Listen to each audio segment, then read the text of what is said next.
Alhamdulillahilladzi binikmatihi tatimmus sholihat. Asyhadu an la ilaha illallah wa asyhadu anna Muhammadan abduhu wa rasuluh alladzi la nabiyya ba'da amma ba'du. Pertama-tama marilah kita panjatkan puji serta syukur kita kepada Allah Subhanahu wa taala yang telah memberikan kita nikmat Islam dan nikmat iman. Sebelumnya izin memperkenalkan diri. Nama saya Faiq Agna Muttaqin, program studi ilmu hadis semester 1 dari STI Persis Garut. Di sini saya akan membahas sedikit tentang sejarah ilmu hadis. Al-Quran dan Al-Hadis dikenal sebagai hukum syariat Islam. Al-Quran merupakan wahyu Allah Ta'ala yang diturunkan kepada Nabi Muhammad SAW. Sedangkan Al-Hadis merupakan ucapan, perbuatan, maupun ketetapan Nabi Muhammad SAW. Jika pada masa Nabi Muhammad SAW Al-Quran belum dibukukan secara sempurna, demikian pula dengan hadis. Nabi Muhammad SAW melarang para sahabat menuliskan ucapan beliau karena khawatir tercampur dengan Al-Quran. Selain itu juga Nabi Muhammad SAW ketika menjelaskan suatu hadis, beliau menjelaskan dengan tidak bertele-tele dan juga menggunakan kata yang mudah dipahami. Dan juga para sahabat merupakan orang-orang yang cerdas dan kuat hafalannya. Sesuai dengan perkembangan hadis, ilmu hadis selalu mengiringinya sejak masa Rasulullah SAW.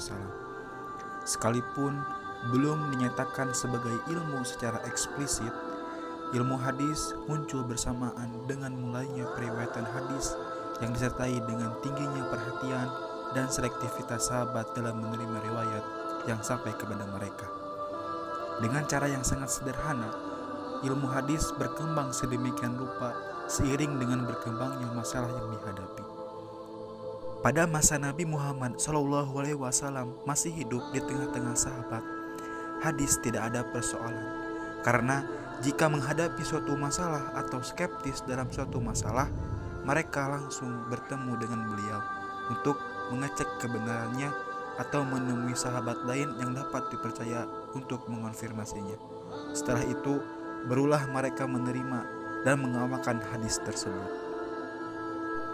Sekalipun pada masa Nabi tidak dinyatakan adanya ilmu hadis, tetapi para peneliti hadis memperhatikan adanya dasar-dasar dalam Al-Quran dan hadis Rasulullah SAW.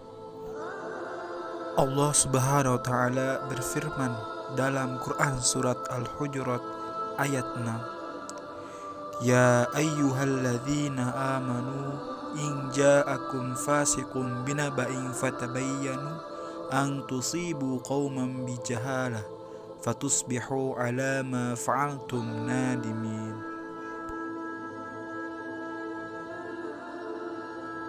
Dan juga firman Allah Ta'ala dalam Quran surat Al-Baqarah ayat 282, Wastashhidu syahidaini mir rijalikum fa illam yakuna rajulaini farajulu wa imra'atani mimman tardawna minasy syuhada'i an tadilla ihdahuma. Dua ayat ini mengandung perintah untuk memeriksa, meneliti, dan mengkaji berita yang datang di bawah seorang fasik yang tidak adil. Tidak semua berita yang dibawa seseorang dapat diterima sebelum diperiksa siapa pembawanya dan apa isi berita tersebut. Jika pembawanya orang yang jujur, adil, dan dapat dipercaya, maka diterima. Akan tetapi sebaliknya, jika pembawa berita itu orang fasik, tidak objektif, pembohong, dan lain-lain, maka tidak dapat diterima karena akan menimpahkan musibah terhadap orang lain yang menyebabkan penyesalan dan merugikan. Setelah Rasulullah SAW wafat, para sahabat sangat berhati-hati dalam meriwayatkan hadis karena konsentrasi mereka kepada Al-Quran yang baru dikodifikasi pada masa Abu Bakar. Khalifah Abu Bakar tidak mau menerima suatu hadis yang disampaikan oleh seseorang kecuali orang tersebut mampu mendatangkan saksi untuk memastikan kebenaran riwayat yang disampaikannya. Dan masa Utsman adalah tahap kedua. Masa ini terkenal dengan masa taklil ar-riwayat, yaitu pembatasan periwayatan. Para sahabat tidak meriwayatkan hadis kecuali disertai dengan saksi dan bersumpah bahwa hadis yang ia riwayatkan benar-benar dari Rasulullah SAW. Para sahabat merupakan rujukan yang utama bagi dasar ilmu riwayat hadis, yakni karena hadis pada masa Rasulullah SAW merupakan suatu ilmu yang didengar dan didapatkan langsung dari beliau. Maka setelah beliau wafat, hadis disampaikan oleh para sahabat kepada generasi berikutnya dengan penuh semangat dan perhatian sesuai dengan daya hafal mereka masing-masing. Para sahabat juga telah meletakkan pedoman periwayatan hadis untuk memastikan keabsahan suatu hadis. Mereka juga berbicara tentang para rijalnya. Hal ini mereka tempuh supaya dapat diketahui hadis makbul untuk diamalkan dan hadis yang mardud untuk ditinggalkan. Dan dari sini muncullah mustalah al-hadis. Pada masa awal Islam belum diperlukan sanad dalam periwayatan hadis karena orang pada zaman tersebut masih jujur dan saling percayai satu dengan yang lain. Akan tetapi setelah terjadi konflik fisik, fitnah antara elit politik, yaitu antara pendukung Ali dan Muawiyah, dan terjadilah umat berpecah menjadi beberapa sekte. Setelah itu mulailah terjadi adanya hadis maudhu, yaitu pemalsuan hadis dari masing-masing sekte dalam rangka mencari dukungan politik dari massa yang lebih luas. Melihat kondisi seperti hal tersebut, para ulama bangkit membendung hadis dari pemalsuan dengan berbagai cara.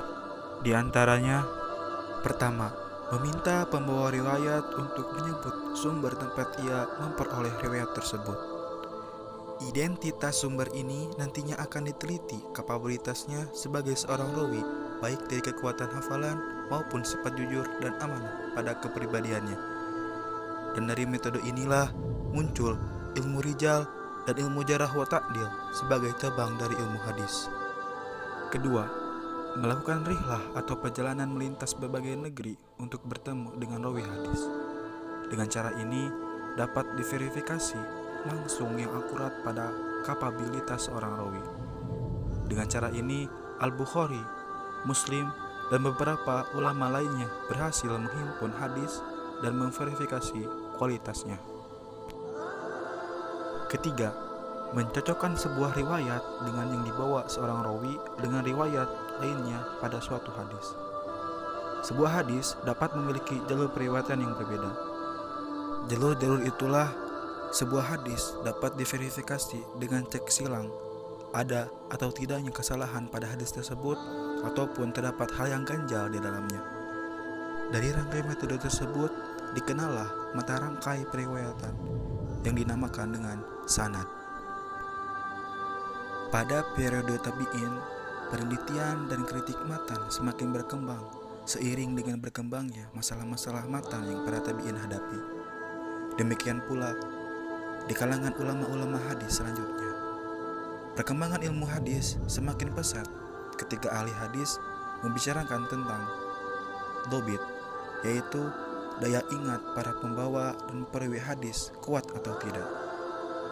Tahammul wa ada, yaitu bagaimana metode penerimaan dan penyampaian hadis.